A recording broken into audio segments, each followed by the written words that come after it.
Muy buenas tardes, mis amados hermanos.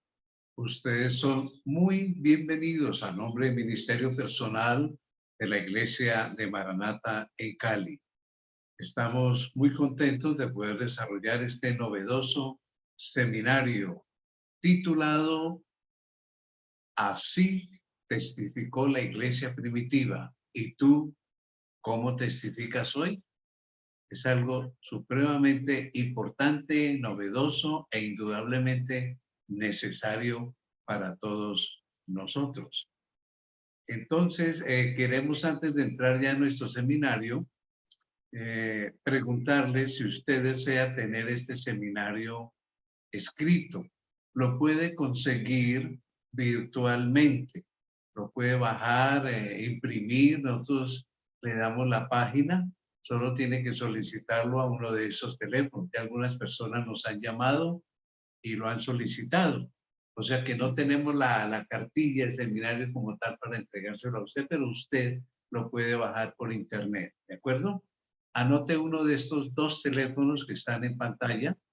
Si en este momento no tiene bolígrafo o lápiz a mano, al final volveremos a colocar en pantalla estos dos números telefónicos para que usted pueda tener este seminario allá en su celular o en su computador y pueda en el futuro estar repasando todos estos datos tan importantes, sobre todo hoy que vamos a estar hablando de bastante historia de la iglesia primitiva.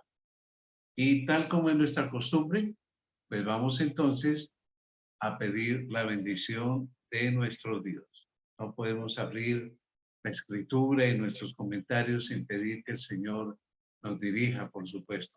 Asuma una actitud de oración allá en su hogar, en el lugar donde está. Oremos.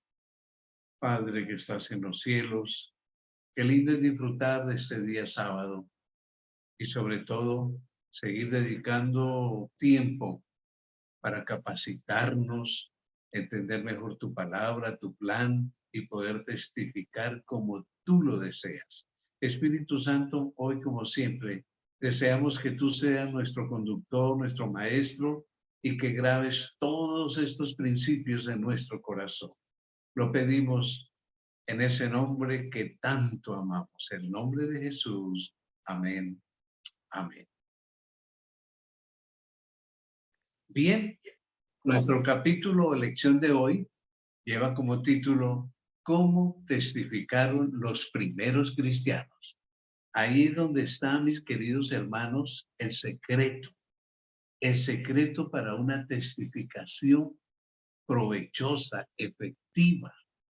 Y obviamente los siglos han pasado y hemos fracasado en cierta manera. No hemos tenido el éxito que ellos tuvieron, como lo vamos a ver a continuación. Hablemos de la religión en el primer siglo. Era un asunto privado, pero se demandaba, se pedía de cada culto autorizado, excepto de los judíos, comenzar con una invocación al emperador. O sea, que todas las religiones tenían que pedir permiso al Imperio Romano, tenían que invocar primero antes de sus dioses, tenían entonces que pedir permiso al emperador, invocarlo como un dios, como un dios. Ese fue el grave problema que tuvo que enfrentar la iglesia primitiva.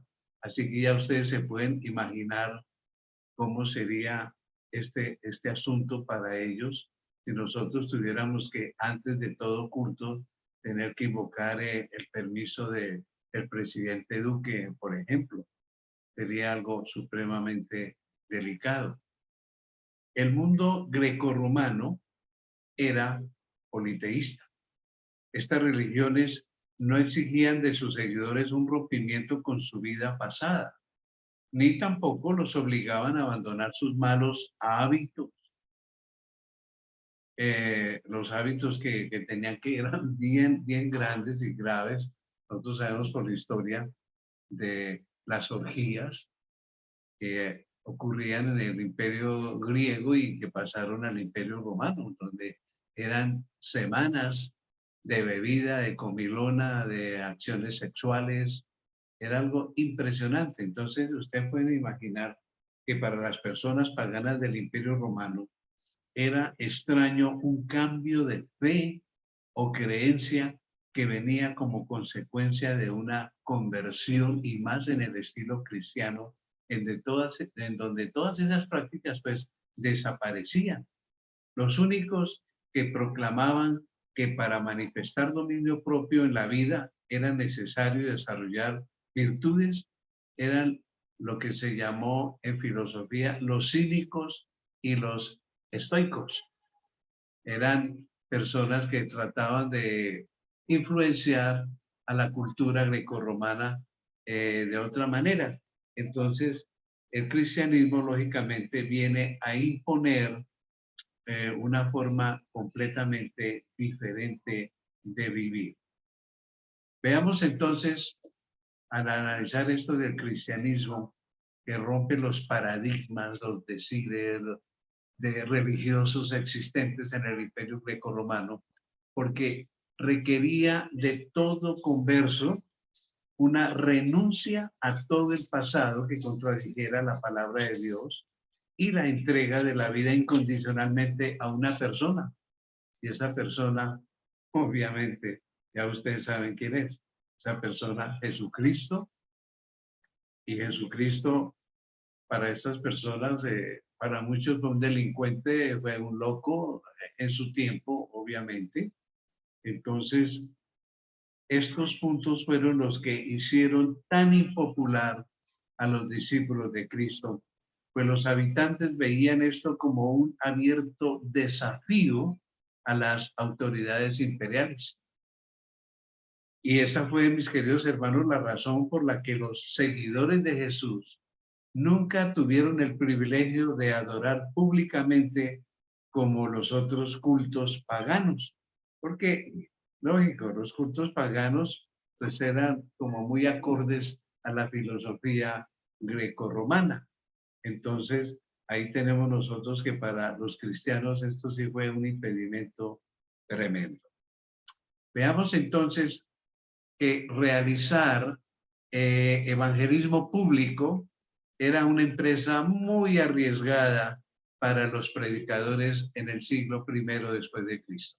Muy arriesgado. Pues cada vez que el libro de Hechos presenta a San Pablo predicándole a una multitud de judíos o gentiles, pues siempre terminaba en manos de las autoridades. Uno lee un capítulo y otro y encuentra como cada rato lo apedreaban, lo amarraban y lo llevaban ante el tribuno, ante Agripa, como lo vamos a ver. Era un riesgo total.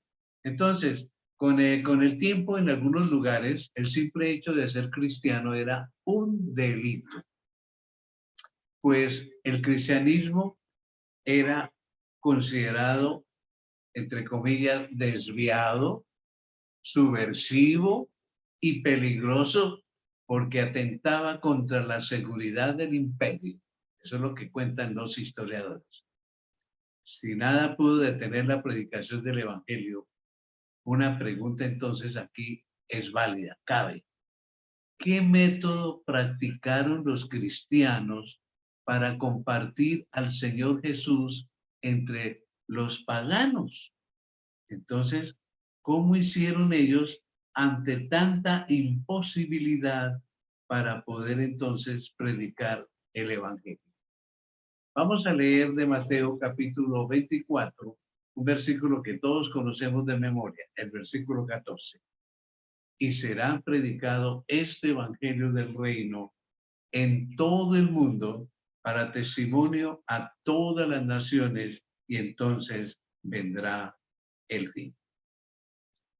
Sí, en el Evangelio de Mateo, Jesús dejó un principio bien establecido para el esparcimiento del Evangelio. Y eso fue lo que los apóstoles le enseñaron a todo discípulo a partir del Pentecostés. Será predicado este Evangelio en todo el mundo. Entonces, encontramos nosotros que hay un fenómeno muy notable en esta época en que todos los cristianos tienen que arriesgar su vida para poder testificar, ¿no? Y en el estudio del surgimiento y el ocaso de religiones en el mundo, el fenómeno más inexplicable es ver cómo el cristianismo soportó la persecución y en situaciones tan adversas se mantuvo incólume, inalterable. A pesar de todo, los discípulos compartieron su fe y la iglesia se multiplicó grandemente durante los primeros 4 siglos. Noten lo que estoy diciendo, los primeros 4 siglos. ¿Cómo así? Ya vamos a ver cómo a partir del 5º siglo las cosas van a cambiar. En el libro de los Hechos, las epístolas y la historia confirman cómo testificaron los primeros cristianos desde la aurora del cristianismo en el Pentecostés hasta la fatídica época de Constantino el Grande. Ahí es donde está el asunto y lo vamos a ver más adelante. Cuando este hombre, este emperador, otorgó libertad a los seguidores de Jesús y los cristianos dejaron de testificar como lo hizo la iglesia primitiva. ¿Por qué? Porque, claro, la iglesia se hizo popular.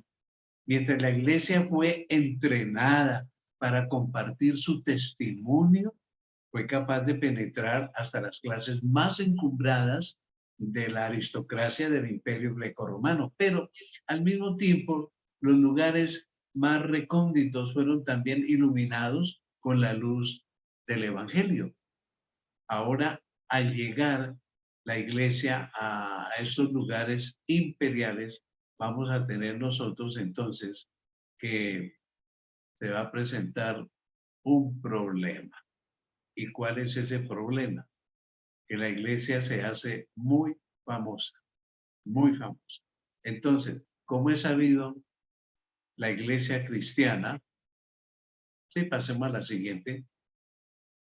La iglesia apostólica se mantuvo desde el Pentecostés hasta Constantino con una estrategia de crecimiento.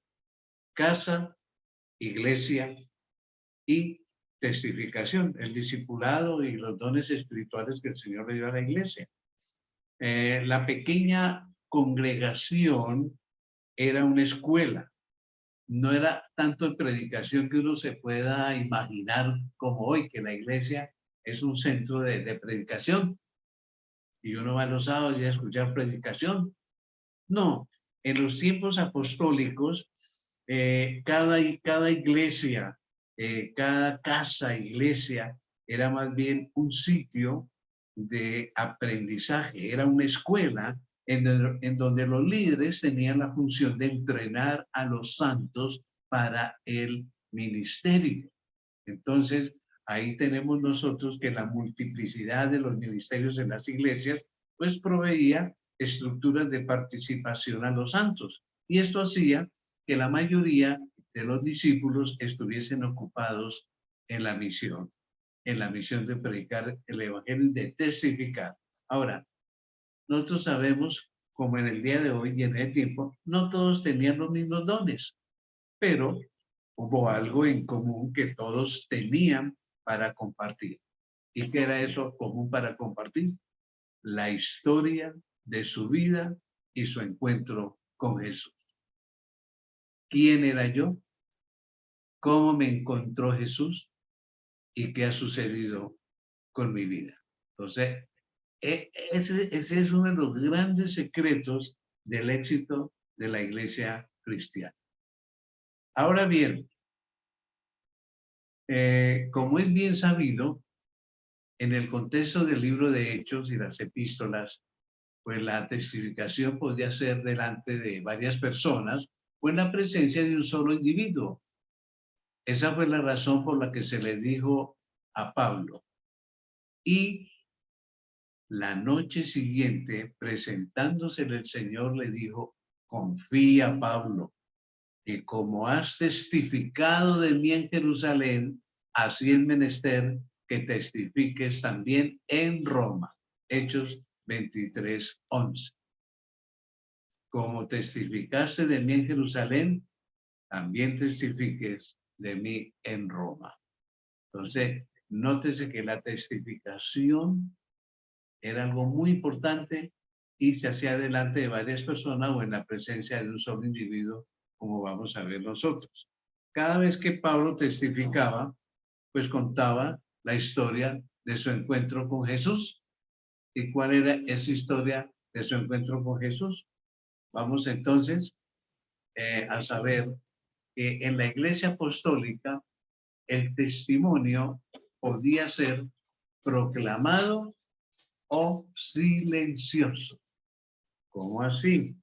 ¿Qué queremos decir con eso de proclamado o silencioso? Pues encontramos nosotros que proclamado quiere decir que un individuo hablaba y con su comportamiento, pues la gente era impresionada. En la iglesia apostólica, ese testimonio silencioso, pues se entiende, es el testimonio de un individuo que mostraba a la comunidad cristiana y secular sin decir ni una palabra. Y proclamado, pues que hablaba y daba ejemplo, pero silencioso decía nada. Sus acciones hablaban y convencían. ¿Cómo les parece? Entonces, la vida del individuo era un sermón viviente. Y por otro lado, la gente testificaba con su buena conducta. Y esto no ha cambiado. Nosotros podemos hoy testificar con la buena conducta. El problema es ese. Cuando damos mal testimonio, desacreditamos el evangelio. Por eso hay gente que dice, fulano de tal, mengana, es mejor que un evangélico, es mejor que un protestante, lastimeramente, ¿no? Eso mismo le recomendó San Pablo a Timoteo cuando lo instruyó respecto a los diáconos, que ellos tengan testimonio en buenas obras.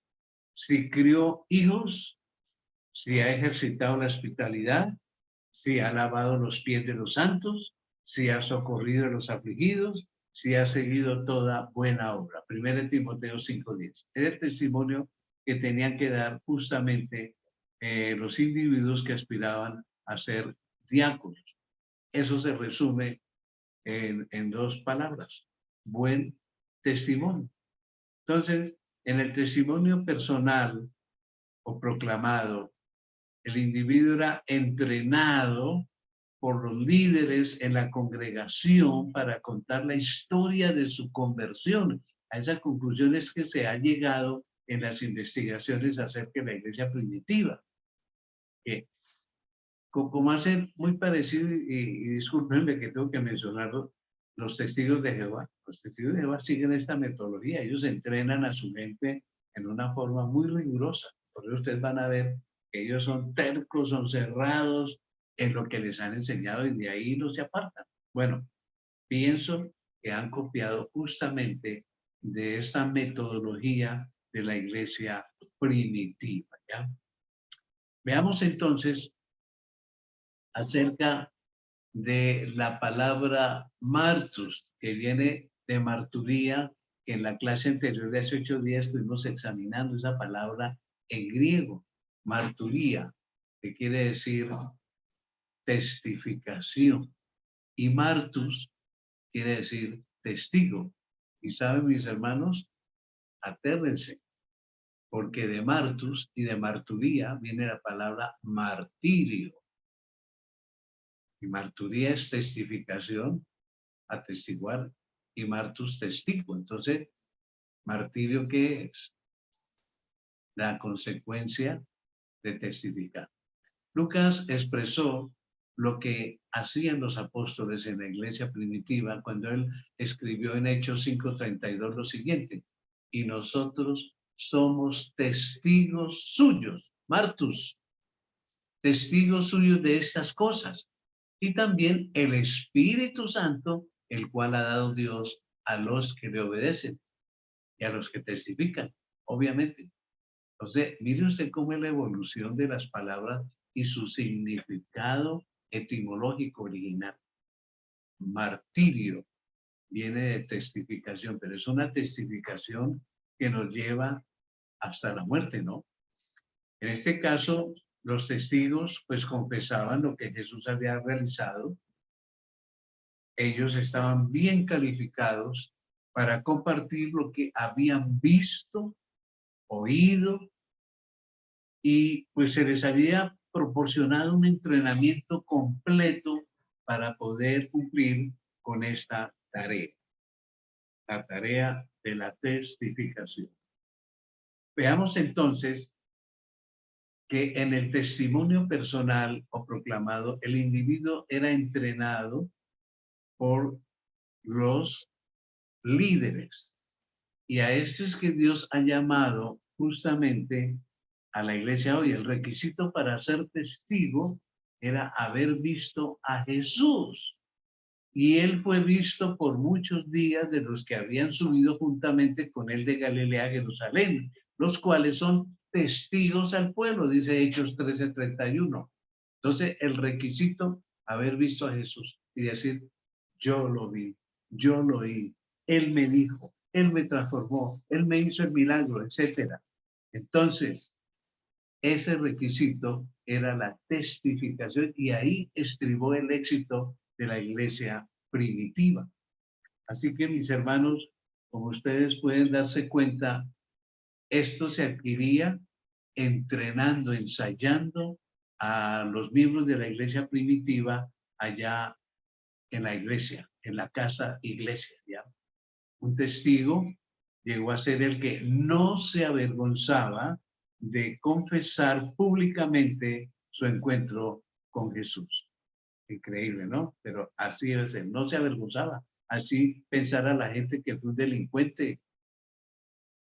El testigo tenía un mensaje para compartir. Y el apóstol Juan lo expresó en la siguiente manera en 1 Juan 5:9. Vamos a leerlo aquí en pantalla. 1 Juan 5:9. Si recibimos el testimonio de los hombres, el testimonio de Dios es mayor, porque este es el testimonio de Dios, que ha testificado de su Hijo. El que cree en el Hijo de Dios tiene el testimonio en sí mismo. Claro, lo ha vivido, lo ha experimentado. El que no cree a Dios le ha hecho mentiroso, porque no ha creído en el testimonio que Dios ha testificado de su Hijo. Y este es el testimonio. ¿Cuál? Que Dios nos ha dado vida eterna y esta vida está en su Hijo. Esa es la palabra evangelio, la buena nueva. ¿Y cuál es la buena nueva? Que Dios nos ha dado vida eterna, perdón, y que esta vida está en su Hijo Jesucristo, el Señor Jesucristo. Como ustedes pueden ver, mis hermanos, hay que primero experimentar lo que uno va a predicar, obviamente, que Dios nos ha dado vida eterna. Los primeros cristianos asociaron varios pasajes del Nuevo Testamento con la testificación. Un ejemplo práctico fueron las palabras del Señor Jesús, que está en Marcos 8:38. Vamos a leerlas. Porque él dijo, porque el que se avergonzare de mí y de mis palabras en esta generación adúltera y pecadora, el Hijo del Hombre se avergonzará también de él cuando venga en la gloria de su Padre con los santos ángeles. Marcos 8:38. Esa fue entonces la razón por la que el apóstol Pablo le aconsejó al joven Timoteo en 1 Timoteo 1:18, cuando le dijo, por tanto, no te avergüences del testimonio de nuestro Señor, ni de mí, preso suyo. Ya estaba preso Pablo. Antes sé participante de los trabajos del Evangelio según la virtud de Dios. Para un nuevo converso, testificar era confesar públicamente delante de la gente la historia de su conversión. Y noten cómo le dice aquí Pablo, usted ni se avergüence de Jesús, ni tampoco de mí. Jesús crucificado y yo preso. Qué propaganda, ¿no? Pero dice, no se avergüence. ¿Por qué? Porque ahí hay poder, ¿ya? Hubo otro pasaje que la iglesia tomó seriamente y lo enseñó a sus seguidores. Vamos a verlo. Esta vez se encuentra en Mateo 10, 32 y 33, que a la letra dice, cualquiera pues que me confesare delante de los hombres, le confesaré yo también delante de mi Padre que está en los cielos. Y cualquiera que me negare delante de los hombres, le negaré yo también delante de mi Padre que está en los cielos. Así que mis hermanos, los apóstoles aprendieron mientras caminaban con Jesús que se le podía negar incluso con el silencio. Así como Jesús es el testigo ante el Padre y ante todo el universo de la raza humana, de esta misma forma, pues Cristo demanda que el cristiano se convierta en un testigo mientras viva aquí en la tierra. Y testificar no era una opción, sino la esencia misma de la vida cristiana. Nótese pues, no era una opción. O sea, por si acaso te quiere, no, era justamente la esencia de la vida cristiana, testificar. No hay nada más que hacer, testificar. Entonces, vamos a ver nosotros que justamente para los cristianos fue supremamente vital la testificación. A partir del segundo siglo, esta palabra que ya hemos analizado aquí de martus, de donde viene martirio, testigo, era aquel que confesaba públicamente el nombre de Jesús, aunque eso lo llevara a la muerte. Hacía el culto sin invocar el nombre del emperador, que era el Dios supremo pues del Imperio Romano. Entonces, se le preguntaba siempre si renunciaba a su fe y adoraba al emperador. Y lógico, estos martus, estos testigos, tenían que decir que no, que ellos no iban a renunciar a Cristo Jesús, aunque eso los llevara a la muerte. Entonces, mártir era quien afirmaba que todo lo que había visto y oído era verdad. Si la confesión de esa verdad lo llevaba a la muerte, estaba dispuesto a dar su vida como lo hizo Esteban, Santiago, Pedro y Pablo, quienes verdaderos pilares de la fe cristiana, murieron a causa del evangelio y se les llamó mártires, porque testificaron, no renunciaron aún hasta la muerte. Entonces, ¿cómo les parece, mis hermanos? ¿Qué tal nosotros haber vivido en esa época, donde ser cristiano era el riesgo más grande que nos podamos imaginar, porque nos podía llevar a la muerte si es que nosotros éramos fieles al Señor? Bueno, a partir del segundo siglo, este Martus llegó a ser una realidad con miles y miles de mártires. Dieron su vida por testificar públicamente y no avergonzarse. Hay tres personas que conmovieron tanto a los cristianos como a los paganos en el siglo segundo, o sea, después del año 100. Uno de ellos, usted lo tiene aquí en pantalla, pero más o menos las imágenes que se imaginan de ellos, porque en ese tiempo no había fotografías. Está Ignacio de Antioquía. En el año 107, él fue martirizado, sacrificado. Ignacio de Antioquía parece fue un obispo, un líder de la iglesia de Antioquía, en donde por primera vez fueron llamados cristianos los seguidores de Jesús. Y este hombre lo denunciaron algunos judíos de que él no cumplía las reglas, que atentaba contra el imperio, que atentaba contra el emperador, que no dejaba que la gente invocara el nombre del emperador. Y entonces, acusado, pues ya fue llevado a Roma y allá enjuiciado y lógicamente terminó su carrera de dirigente de la iglesia cristiana. La historia lo recuerda entonces como un mártir, Ignacio de Antioquía. Tenemos también a Policarpo de Esmirna. Este Policarpo de Esmirna también fue un hombre que dirigió la iglesia en Esmirna y en el año 155 después de Cristo fue torturado, martirizado porque no negaba su fe en Cristo Jesús. Algunos aseguran que tanto Ignacio de Antioquía como Policarpo de Esmirna fueron discípulos de Juan, el discípulo amado. Recordemos que Juan vivió hasta cerca del año 100. Entonces, muchos creen que la fidelidad de estos dos hombres, Ignacio de Antioquía y Policarpo de Esmirna, se debe a lo que sembró Juan, el discípulo amado, en ellos. Se les llamó mártires, se les llama hasta el día de hoy, y ya sabemos que mártir quiere decir testigo, que te murió por testificar. Hay una mujer que la historia la recuerda porque es que es una historia impresionante y es Blandina. Blandina en el año 177.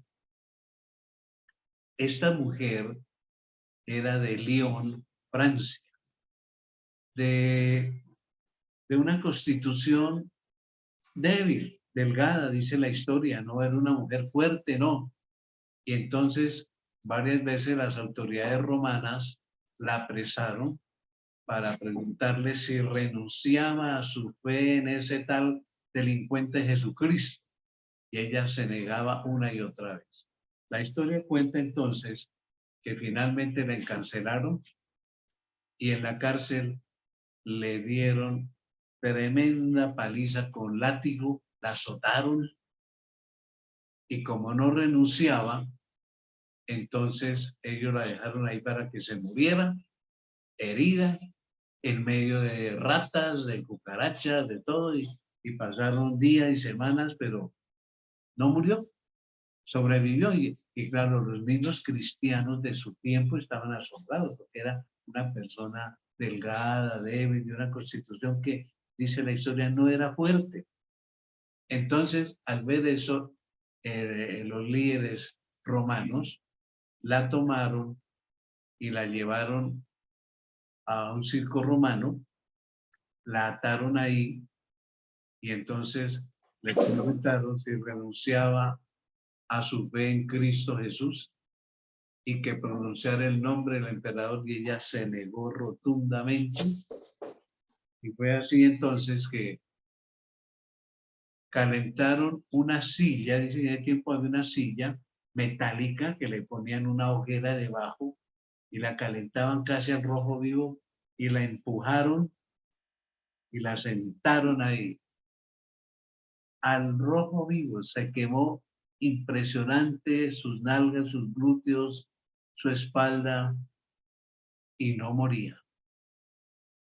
Al ver esto entonces la tomaron y atada sacaron un toro para que el toro la corneara y el toro le dio cualquier cantidad de cornadas y ella ahí tirada en la arena y le preguntaban, ¿renuncia a su fe en Jesucristo? Y ella decía que no, y no moría.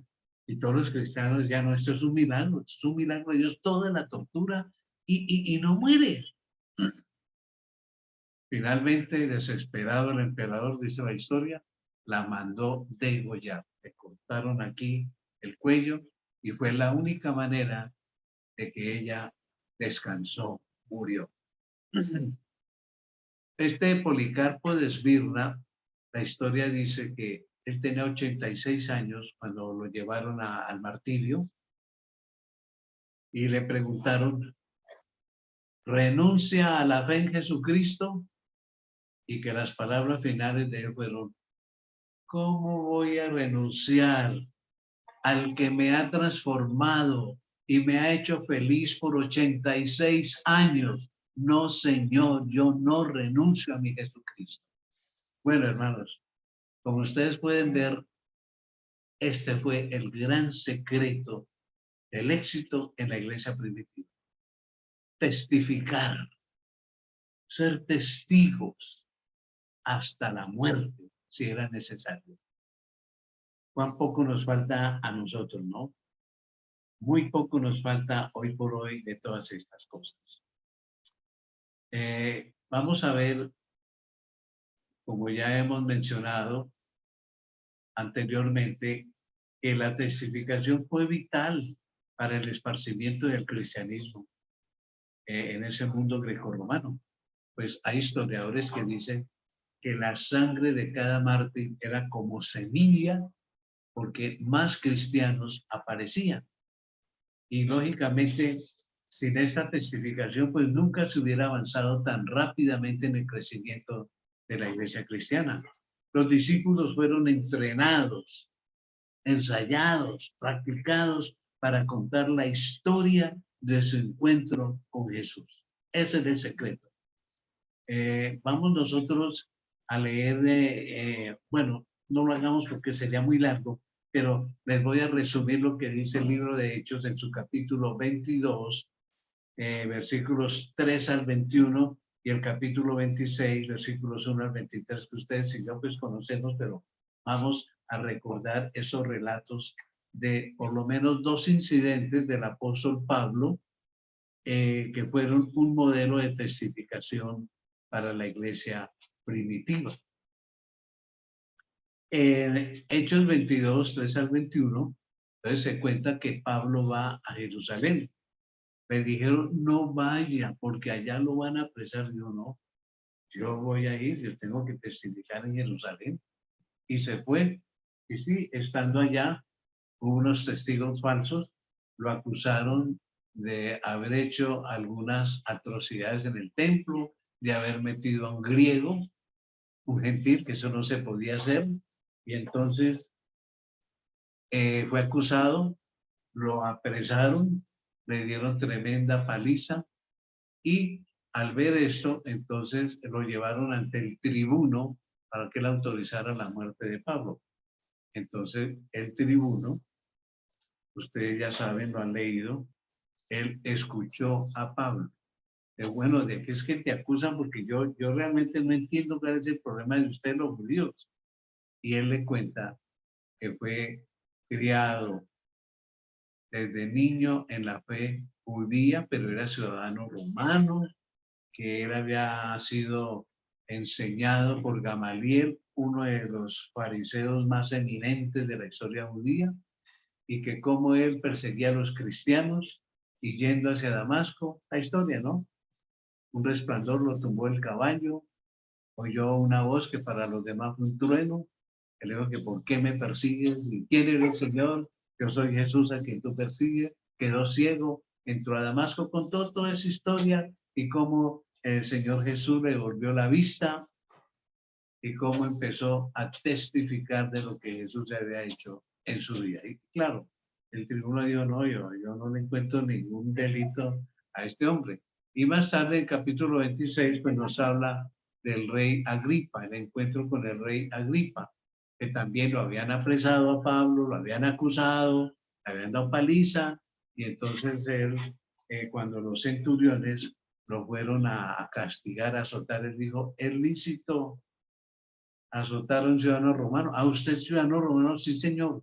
Ay, no. Entonces fueron y contaron que era un ciudadano romano y no podía ser tratado así.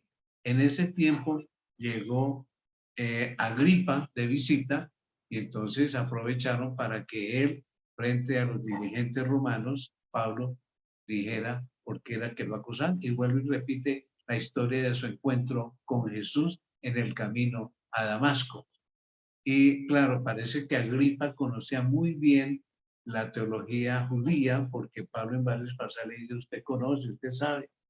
Y al final, usted ya sabe lo que dijo Agripa, por poco me convences a ser cristiano.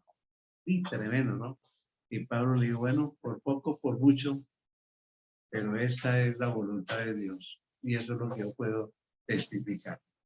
Así que el modelo aquí para nosotros es el siguiente, basado pues en esta experiencia de Pablo. Ese testimonio es decir, ¿quién era yo? ¿Ya? ¿Quién era yo? Una breve recapitulación de quién era yo antes de encontrar a Jesús. Segunda parte de este modelo de testimonio. ¿Qué cambió mi vida? El énfasis de esa parte era mi encuentro con Jesús. La historia y la conversión hacía hincapié en el poder de Dios para transformar las vidas. Por último, ¿cuál era mi esperanza? El apóstol Pablo dejó registrado brevemente lo que Dios le dijo en cuanto a su esperanza. Y está ahí registrado en Hechos 26, 17, que dice, para que abras sus ojos a la gente, para que se conviertan de las tinieblas a la luz y de la potestad de Satanás a Dios, para que reciban por la fe que es en mí, remisión de pecados y herencia entre los santificados. Indudablemente, en la última parte de Hebreos 10:34, uno encuentra que se habla de esa esperanza cuando dice, conociendo que tenéis en vosotros una mejor herencia en los cielos y que permanece. La esperanza de la herencia en el cielo. Eso movía a los cristianos y ustedes pueden ver aquí con el apóstol Pablo. Mis hermanos, muy importante mantener en mente el modelo, el bosquejo de la testificación. Y esto hasta el día de hoy es valedero, como lo veremos el próximo sábado cuando empecemos una lección que titula Reciclando en la metodología de la iglesia primitiva. Pregunta, ¿quién era yo? Muchos de nosotros tal vez podamos decirlo, bueno, yo era un mentiroso, yo hacía malos negocios, o yo era un borracho, yo le pegaba a mi señora, maltrataba a mis hijos, yo era un vulgar, fornicario, adúltero. Bueno, ¿quién era yo? ¿Qué cambió mi vida? ¿Cómo me encontró Jesús? ¿Qué pasó un día que yo iba por la calle y alguien me dijo o alguien me dio un volante? Bueno, en eso consistía la testificación de los primeros cristianos. ¿Qué cambió mi vida? El encuentro con Jesús. Y por último, ¿cuál era mi esperanza? O sea, ¿a qué aspiro yo gracias al poder de Dios? Este es el gran secreto de la testificación, mis hermanos. Unas tres preguntas o esos tres aspectos que uno testifique. Yo quiero que usted experimente lo mismo que yo he experimentado. Que su vida sea transformada, enriquecida y sea feliz como yo soy feliz con Cristo Jesús. Eso tiene poder. Un testimonio de esos, mis hermanos, indiscutiblemente que tiene poder. No hay duda de que así es.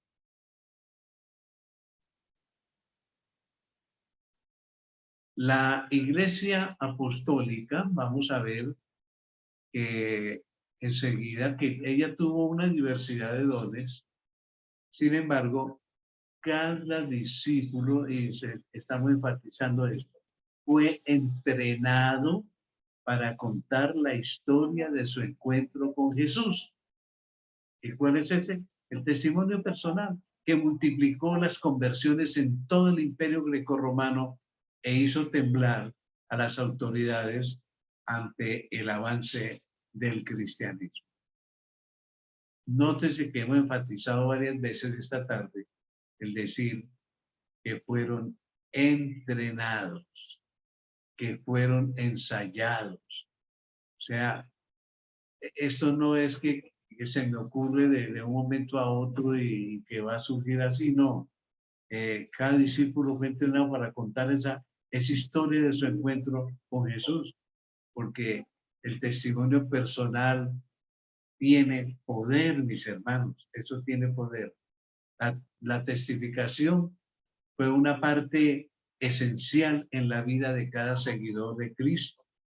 Lo que dijo el apóstol Pablo en Romanos 10, 9 y 10 está muy presente en la mente de todos ellos. Y dice que si confesares con tu boca, testimonio, al Señor Jesús y creyeres en tu corazón que Dios le levantó de los muertos, serás salvo. Porque con el corazón se cree para justicia, mas con la boca se hace confesión para salud o para salvación. Esto se traduce también salud como salvación. Entonces, notemos nosotros que de todas maneras confesar con la boca, testificar, hablar, decir, y en eso eran entrenados en la iglesia primitiva. No tanto sermón como entrenamiento para testificar. Un poco antes de la muerte del último apóstol, ¿y cuál fue el último apóstol? Juan, ¿verdad? Juan, el discípulo amado. Pues un poco antes de la muerte de él aparecieron varios escritos que no formaron parte del canon del Nuevo Testamento, libros apócrifos, hechos apócrifos, epístolas apócrifas, evangelios apócrifos, que no fueron inspirados por el Espíritu Santo. Y a estos autores se les conoce en la historia de la iglesia como los padres apostólicos. Ahí se han agrupado un poco de escritos con ese nombre, padres apostólicos. La carta de Bernabé, si acaso no sabíamos que Bernabé escribió algo. Veámoslo en la siguiente diapositiva. A finales del siglo I, esa carta atestigua lo que este personaje anónimo, porque no fue Bernabé el que escribió eso, sino otra persona, lo que les dice a los cristianos de su tiempo, y por eso es valedero mencionarle esta tarde. Comparte lo que tienes y crees con tus vecinos. Comparte lo que tienes y crees con tus vecinos. Eso se encuentra en la tal carta de Bernabé. ¿Ya? Esto como para mostrar la ideología que tienen los padres de la iglesia primitiva, los llamados padres apostólicos. Ahora bien, hubo muchos escritos en los que se nota que las personas, pues, su vida era testificar y era la única manera de crear una mejor comunidad, de ser transformados los individuos en ciudadanos del reino de Dios. El testimonio personal, mis hermanos, definitivamente, y el confesar con la boca era muy importante antes que una predicación desde la casa iglesia. Otro testimonio posterior a la carta de Bernabé es, vamos a ponerlo aquí en pantalla, el llamado Didaje. Didaje o enseñanza de los apóstoles. Quiero hacer un paréntesis ahí, y ahí viene la palabra didáctica, de didaje o enseñanza. De ahí viene didáctica. Entonces, esta enseñanza de los apóstoles de comienzos del siglo II, del año 100 y pico, este documento fue muy usado por la iglesia en general como un manual de ética cristiana y no obstante, después de los escritos canónicos, o sea, de los que componen los 27 libros del Nuevo Testamento aceptados, después de esos libros, pues seguía en importancia en el siglo II y III esto que he llamado la didaje o enseñanza de los apóstoles, en donde se encuentra que justamente hablan de la testificación como algo muy importante en la iglesia. Hay una sección, veamos más adelante, que hay una sección llamada Los dos caminos. Y en ese escrito, Los dos caminos, del capítulo 1, verso 3 al capítulo 4, verso 15, pues se dan las instrucciones que todo cristiano debe seguir mientras espera el día del Señor. O sea que el seguidor de Cristo, a través de su testimonio personal, debe mostrar a la iglesia y a la comunidad que odia la hipocresía. En ese tiempo, aparentar pues de que no es cristiano para que no le vaya mal. No, debe odiar la hipocresía, tiene que ser sincero. Y en otra sección, pues se ordena al discípulo de Cristo a dar gracias a Dios por todo lo recibido. Luego los seguidores deben llamar a los que no están santificados a convertirse en seguidores de Cristo. La importancia de ese documento, mis hermanos, es que presenta la función de los obispos, profetas y diáconos, así como la de los maestros en las congregaciones cristianas. Vamos a ver entonces que hay un hombre llamado Aarón Milavé, que es un prominente estudioso de la historia, de las escrituras, y él en uno de sus escritos añade y dice: no es sorpresa que a todo el manuscrito en algún tiempo se le dio el título de enseñanza, no predicación, enseñanza. Y esa es la razón por la que se llama enseñanza de los apóstoles. Ellos enseñaban más que predicar. Otro documento, veámoslo, son las cartas de Ignacio. Esas cartas de Ignacio que vienen del fin del primer siglo, cerca del año 100, y comienzos del segundo, son muy importantes para este estudio porque en una epístola de las iglesias de Esmirna hay alusiones en cuanto a la pasión de los cristianos, en cuanto a testificar de la muerte y resurrección de Cristo, ¿ya? Y en otra carta del mismo documento, Ignacio le escribe a la iglesia de Roma y les pide no usar su influencia para evitar su martirio, porque este Ignacio, como ya vimos, él fue sacrificado en Roma. Entonces, los hermanos que tenían cierta influencia en Roma, pues trataron de usar su influencia para amortiguar que no fuera sacrificado, y él dice: no, háganme el favor y no me vayan a evitar el martirio, porque él prefería confesar el nombre de Jesús delante de todos para morir como un mártir y no tratar de evitar pues esa testificación. Ese era el espíritu de los padres de la iglesia en esos tiempos, mis hermanos. Qué cosa tan increíble que uno dice: bueno, no era que buscaban la muerte, sino que esperaban que la muerte los encontraba. ¿Verdad? En el segundo siglo de la era cristiana, el mártir era el que moría confesando públicamente el nombre de Jesús sin importarle la muerte. Por eso ellos van a morir testificando, no les importa.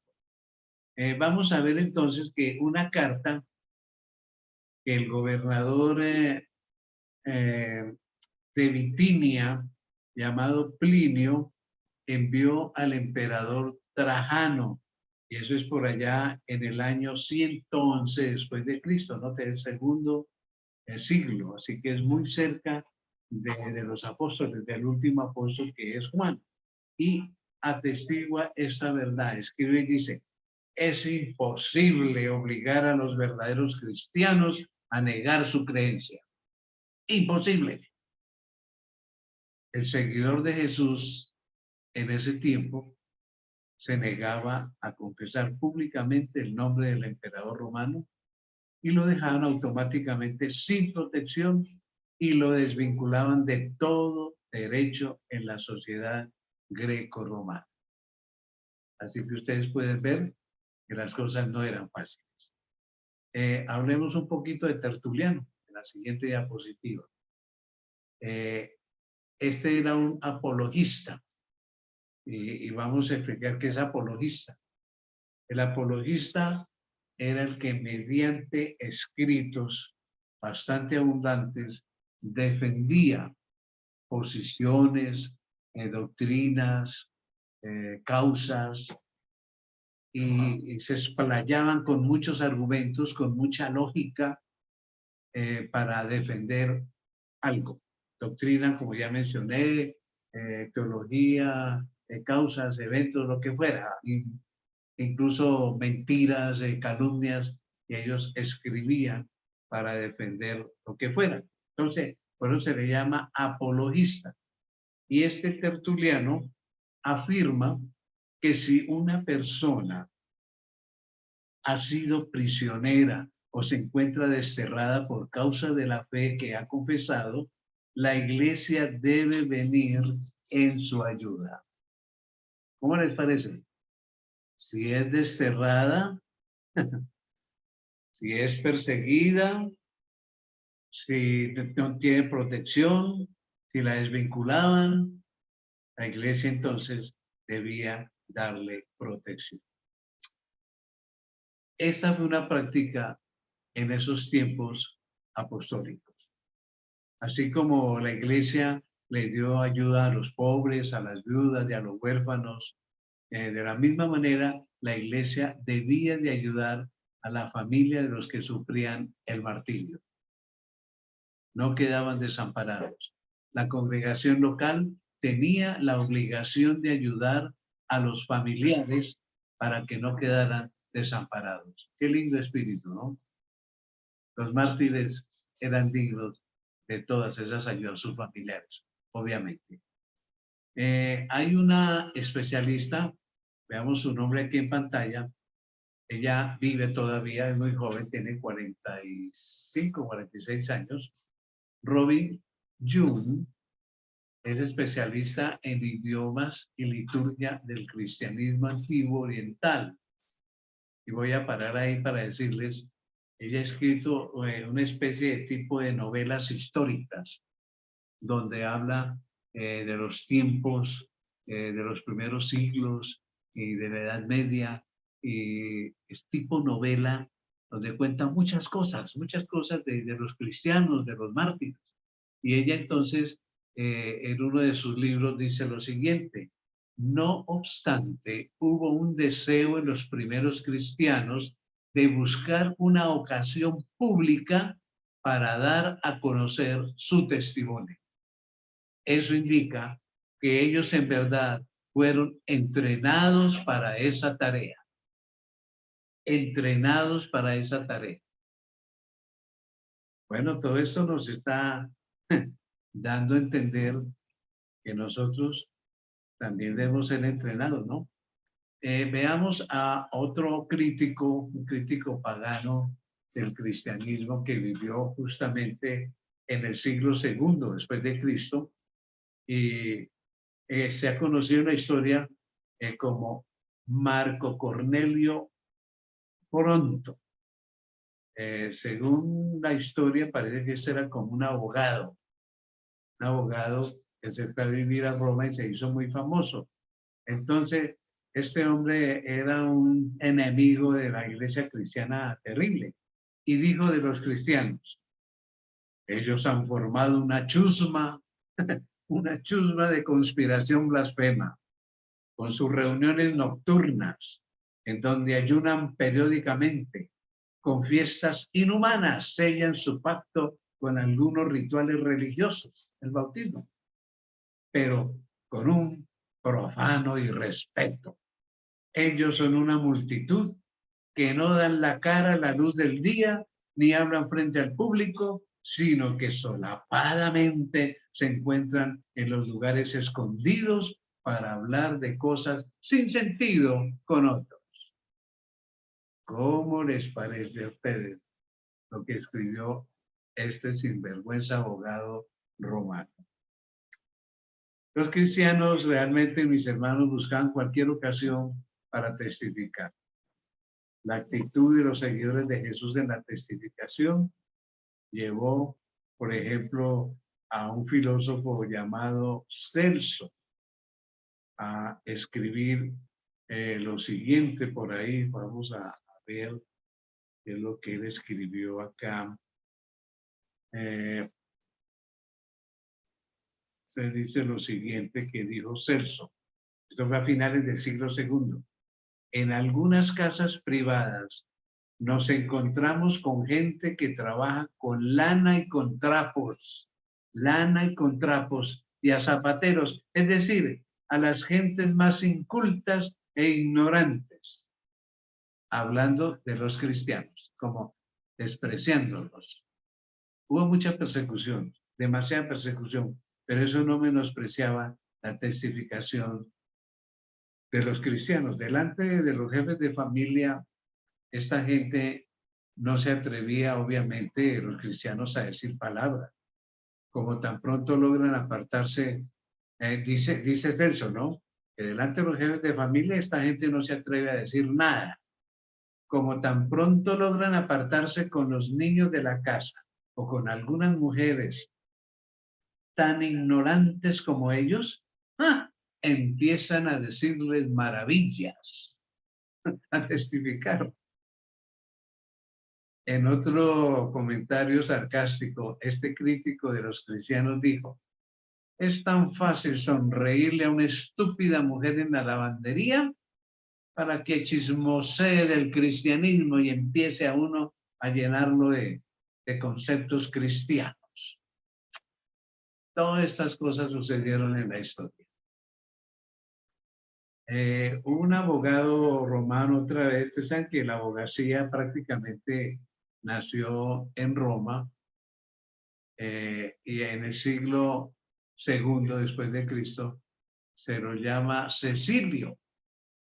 Y este hombre se expresó de esta manera de los cristianos.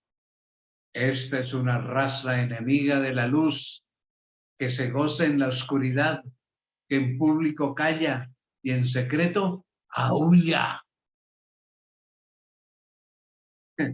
En público calla y en secreto aúlla. Aquí se refiere a dos cosas: a los cultos que en secreto celebraban los primeros cristianos y al testimonio personal, ahí donde aúllan frente a los individuos que no conocían a Jesús. Entonces, es la manera despectiva de ellos referirse a los cristianos, pero, a ver, en cierta manera tienen razón, ¿no? Tienen razón porque a ese testimonio personal es que se dio como fruto un crecimiento masivo de la iglesia cristiana. Las religiones tradicionales paganas del mundo greco-romano empezaron a verse diezmadas, disminuidas, ante la marea incontenible del avance del cristianismo. Y este fenómeno de crecimiento de la iglesia primitiva llevó al más grande filósofo de comienzos del siglo IV, que se llamó Porfirio, a hablar de una revolución cristiana. Veámoslo. Aquí está la fotico, por lo menos, de este Porfirio. Escuchen ustedes lo que este hombre dijo de los cristianos, que la época no fue fácil, fue muy difícil. Una de las preocupaciones de ese filósofo pagano era que muchas personas que habían sido iniciadas en las religiones tradicionales se unían ahora al cristianismo. El cristianismo ya es una fuerza irresistible en toda Roma y sus dominios. Entonces, esto demuestra que a uno de los más enemigos de la iglesia reconocía que el cristianismo era una fuerza irresistible. ¿Ya? Está comprobado que el testimonio personal, verbalizado, hablado, es efectivo para el crecimiento de la iglesia. Ese fue el secreto de la iglesia primitiva. Y la iglesia primitiva fue más que un centro de adoración, de predicación. pues la casa iglesia se convirtió en un centro de entrenamiento y no me cansaré de decirlo porque eso es lo que he encontrado en este seminario, donde los creyentes aprendían a confesar lo que Jesús había hecho por ellos, es decir, testificaban el cambio de su vida una vez que se les presentaba la oportunidad. Contar la historia de su conversión ante los individuos que vivían en un mundo que pasaba por una severa crisis existencial, era en verdad ofrecerles una alternativa que proporcionaba esperanza en el futuro. Porque, por ejemplo, el decir romano era, comamos y bebamos que mañana moriremos. Hay un personaje, veamos su nombre aquí en pantalla, Michael Green, quien es muy estudioso de los métodos de evangelismo. Él ha escarbado muchísimo en la historia y en la Biblia de los métodos de evangelismo en la iglesia primitiva, y él comenta y dice, pareciera axiomático, o sea, claro, contundente, pero cada cristiano fue llamado para ser un testigo de Cristo, no solo por ejemplo, pero también de boca. ¿Cómo les parece? No solo ejemplo, sino de boca. Ahí están los secretos. La testificación personal no fue una opción en la iglesia primitiva, no. Pues esta fue la vida misma de la iglesia. Esta estrategia se mantuvo sin cambiar hasta comienzos del siglo IV, como ya mencionamos. Con la oficialización del cristianismo en tiempos de Constantino el Grande, hermanos, la iglesia cristiana dejó de entrenar a sus miembros para la testificación. Y hoy, si nos entrenamos, el paradigma de la testificación, el decir de la testificación que tanto éxito le había dado a la iglesia primitiva, pues fue cambiado por la defensa de la institución, defender el cristianismo, defender a la iglesia católica. El confesar a Cristo ya no era necesario, sino era más importante definir la doctrina para mantener la institución. El trabajo de los líderes ya no era enseñarles a los discípulos, a los miembros de la iglesia a testificar, sino a defender la doctrina y la institución.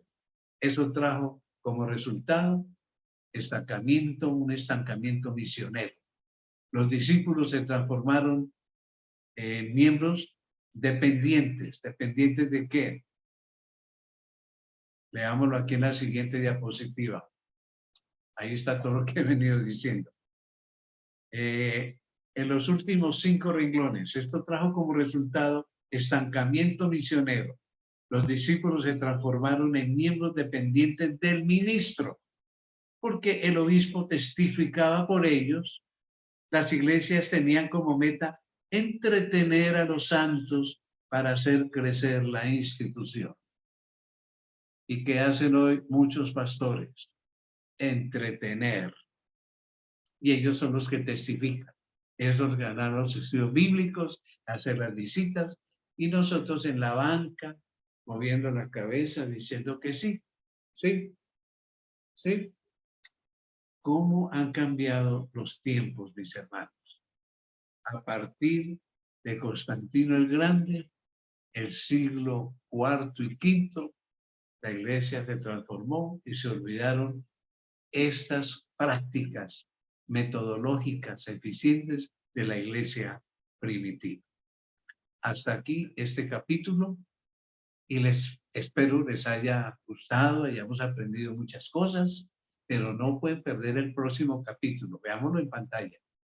Titula Reciclando el método de la iglesia primitiva. En este capítulo vamos a estar 2 sábados, porque hay mucho que aplicar, que reciclar del método de la iglesia primitiva. Bueno, mis hermanos, este es el seminario. Así testificó la iglesia primitiva. ¿Y tú cómo testificas hoy? Vamos a despedir nuestra reunión con un momento de oración. Gracias, nuestro Padre, por tu palabra y por la historia. Gracias porque el Espíritu Santo siempre ha tenido un método para testificar. Ayúdanos a asimilarlo y a practicarlo. Graba esto en nuestro corazón. Lo pedimos en el santo nombre de Cristo Jesús. Amén. Amén.